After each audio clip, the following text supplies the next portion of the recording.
Hey guys, Raven here. Today I wanted to take a step back from our playthrough to talk about my findings when it comes to attributes, skill synergy, fight mechanics, and a build philosophy for Expedition 33. As a friendly warning, this video will get pretty in the weeds regarding optimization, going in depth on reasons why certain stats are useful, percentages, and yes, even graphs. If you want the TLDR of this video, here it is. Speed is the most important stat, particularly in the early game. Therefore, agility and luck, being the attributes that provide this stat, are going to be the most important in defining early game success. Due to stats soft cap breakpoints, I recommend shooting for enough vitality that you can survive a few hits from most enemies, which has soft caps at 10, 16, and 28, either 26 or 44 agility, and 10, 26, or 35 luck, roughly in that stat priority order. There are a few niche cases where priority may alter slightly, but I'll get into that as we further discuss the stats themselves. This should provide a quick reference guide for those that are wondering what they should aim for in allocating their stats in the early game. I'll also go ahead and place timestamps in the video so you can reference specific topics or skip to the parts that are useful for you. For everyone that wants to stick around for all the nerdy glory of optimization, let's jump into a quick overview of the stats. As a disclaimer, I've been playing the game on Expedition or difficulty. While the general ideals and stat progression that I'll present will hold regardless of difficulty level, you may find that certain stats may become more or less valuable as the difficulty changes. Vitality. While in theory, vitality is useful as a stat to survive enemy attacks, the simple truth is that this game was balanced around its dodge and parry mechanics. A dodge negates damage with relatively forgiving window of invulnerability. If you are able to parry the same timing window as a perfect dodge all of an enemy's attacks, you will negate damage as well as initiate a powerful counter in retaliation and gain an action point for each parried attack for your trouble.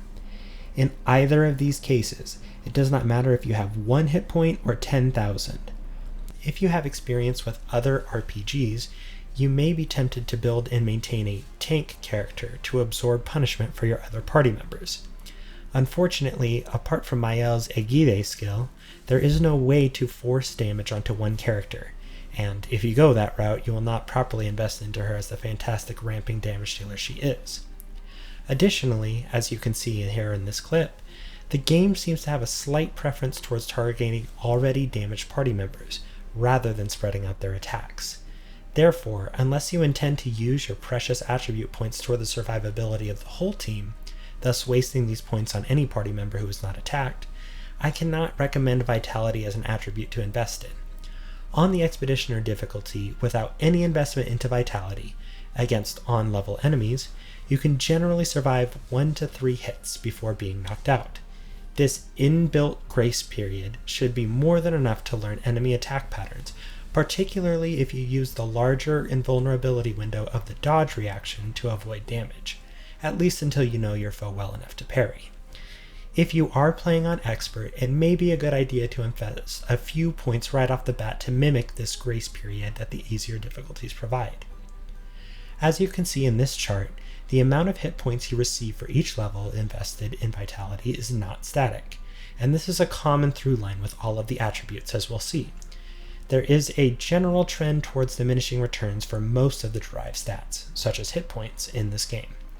Based on the soft caps, or levels after which the amount of HP you receive per point invested diminishes, I would recommend either 10, 16, or 28 vitality, depending on your needs for your skill level and game difficulty, if you choose to invest in vitality at all, which, again, I do not generally recommend. Might. Might is honestly kind of a weird stat in Expedition 33. Might increases base attack power at a fairly linear rate, as you can see on the chart here. Generally, the amount you receive for each point invested is pretty consistent, and there aren't any major points of diminishing returns that leap out like in some of the other attributes. There is something funky going on with the formula though. Rather than merely increasing your character's base attack power value, it also seems to increase your weapon's attack power value as well. though this increase is obviously expressed as a percentage of the base weapon's damage. You can see from this clip, while I have a weapon equipped with only a base damage of 32, 51 points of might increase in the weapon's damage increase it only to 40, while with this weapon, with the base damage of 398, it is increased all the way to 500. Expressed as a percent, the lower base damage weapon increases attack power at roughly 1.5% per level over the first 50 levels, while the higher damage weapon increases at a rate of 1.005% per level.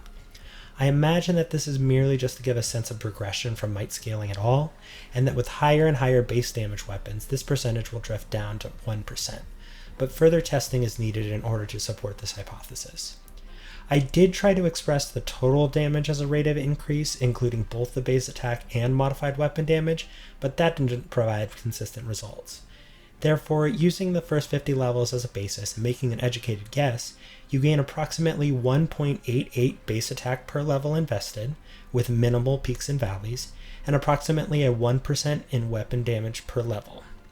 All of this complicated math and number crunching to say that later game weapons scale better and make this attribute more attractive, particularly once core breakpoints are met. Agility. Here's where we come to our bread and butter, the attribute that provides the most of the most important stat in the game: speed. Speed. I am speed. Speed determines turn order for both the characters and enemies. Going first in combat essentially means you're given an extra turn every fight, as enemies' health is a constant, making this a zero-sum game. Cutting out one of their attacks by being able to kill one turn sooner, or before they're able to act at all, makes you safer by subjecting you to fewer attacks you must dodge or parry, giving this stat a quasi-survivability advantage as well as the obvious damage implications. Speed is even better than that though, as if you have enough of it, you'll be able to act multiple times before the enemy can, furthering the advantages we've already discussed. These are full extra turns, mind, with all of the AP recovery and potential for buffing, setups, and recovery that you may want to do before an enemy can get a word in edgewise. So by now it's fully obvious how important this stat is, right? Wrong. Because in addition to all the benefits we've already discussed, there's a lurking danger for ignoring this stat.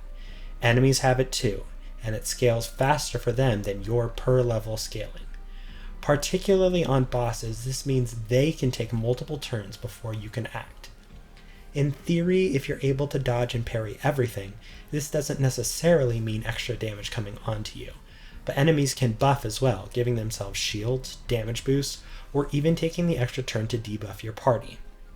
In the end, it's a numbers game.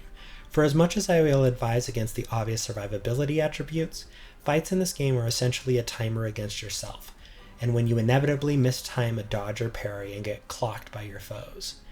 The more we can limit that, the better. As a little cherry on top, agility also provides defense, the stat, not the attribute. It's a whole thing, I'll go into it later. Though these increases come at a fairly anemic gain per level. I wouldn't factor these defense gains at all when looking at breakpoints, for the reasons that we'll discuss more when we discuss the attribute. Looking at our handy-dandy graph, we can see the soft caps for speed from agility are at 10, 26, and 44. I would recommend beelining to 44 agility on all party members as a general rule, but there are some niche considerations that I'll discuss in the general build guide section a little later. Defense. Okay, I'm going to start this section with a small gripe at how inconvenient it is that the developers decided to have an attribute and a derived stat of the same name. I'll do my best to delineate between them, but if this section is a little hard to navigate still, you have my sincere apology. Defense, the attribute, provides both defense, the stat, and critical rate. If you watch the section on Vitality, you'll know how I feel about investing in survivability in this game, but as a brief recap, enemies do too much damage and there are too few skills to direct damage to make trying to tank attacks a viable strategy. Defense, the stat, is even worse in this regard than hit points, since as near as I can tell, defense, the stat, provides a percentage decrease in damage taken. This sounds great in theory, since with big enemy damage numbers you'll reduce more of it as a percentage than having more HP will, but the percent decrease per point invested starts too small to be of much use. You would want it in large quantities, where you'll need to stack it to the exclusion of other attributes. Additionally, with the presence of mechanics like defenseless and mark, which provide percentage decrease in defense, the stat, and massively increased damage for the enemy's next hit respectively, it's hard to justify investing into defense, the attribute, for defense, the stat, scaling at all. Your characters will have defense anyway if you follow my suggestion of leveling agility, and several strong slotted Pictos will also provide passive defense, the stat. The other thing that defense, the attribute, provides is critical rate. That is a good stat, particularly with certain builds and skills. But unfortunately, the gains per level invested in defense, the attribute, are too low to justify investing in this over our last attribute, which brings us to luck.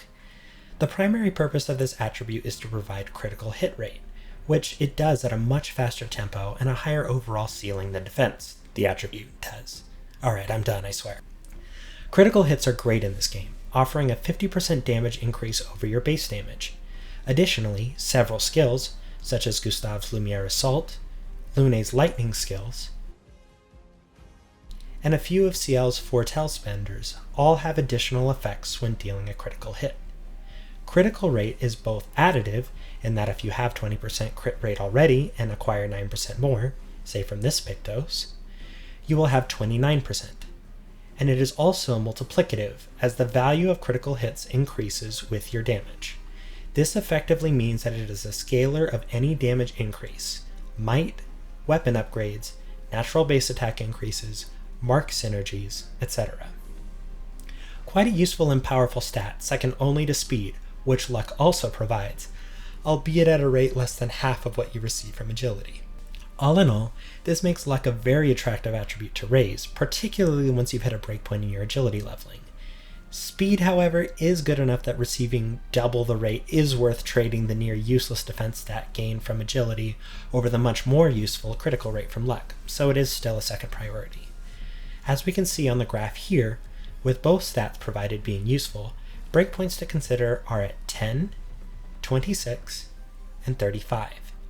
If you're really focused into criticals, the attribute only really drops off at level 64, leaving you with a very respectable 28% crit rate. The speed and crit rate gains after this point become slow, and investing elsewhere is probably more beneficial. Also, as a general note, you get no benefit from going over 100% critical rate, and several potent Pictos provide critical rate. I haven't gotten anywhere close in my testing, but as a precaution, adjust the numbers as is useful for you, favoring a lower soft cap for best efficiency. Alright, now onto the general build guide. Unlike other RPGs of the genre, as a general rule, all party members benefit equally from stats. Action points are a general resource that are gained back automatically via normal actions, so there is no mana to worry about for your casters, for example. And speed to buff allies is just as useful as speed to deal damage, perhaps even more so. The only role you could justify having less speed in is a healer, to react to damage coming in. But your best healer is Lune, who is also one of your best damage dealers for hitting multiple targets. Also, with the plentiful healing through items, particularly useful between combats, your character should be in tip-top shape the majority of the time. This being the case, I will present two builds here, a general build that will work for every party member, and a critical focus build for characters you are building around skills with improvements for critical hit. For the general build, I would recommend investing all points into agility until you have at least 26, but preferably 44 points invested. From here, investing at least 10 points into luck will continue scaling your speed as well as getting you a 6% critical rate. I'd probably grab 26 points here to get up to 14% crit. From there though, your options really open up, though I'd still advise against vitality or defense investment. You can begin leveling might for consistent if somewhat low damage, take luck up to the soft caps of 35 or even 64, or continue leveling agility to the soft caps of 55 or 73. Weapon considerations from the weapons that you've collected are a factor here. For a more critical focused approach for characters built around skills that gain extra benefits from critical hits, I'd still recommend investing your first 26 points into agility for that sweet speed scaling, though you may be able to get away with only investing the first to the soft cap of 10. Then I would invest 35 points into luck and take agility the rest of the way to 44.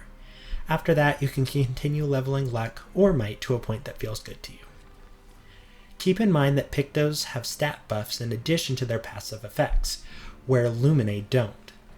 While typically you equip the most expensive Pictos to free up Luminae reserves, it may be worth slotting a less expensive Pictos for a big critical rate or speed bump on a Pictos, particularly if you have the color of Lumina to increase your Luminae reserves on the character you're building into to get the best of both worlds.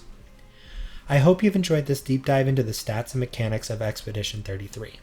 If you'd like to see more videos like this in the future, or have any questions about stats, builds, or the game in general, drop a comment and I'd be happy to reply. Have a great day and stay safe, everyone, for those that come after.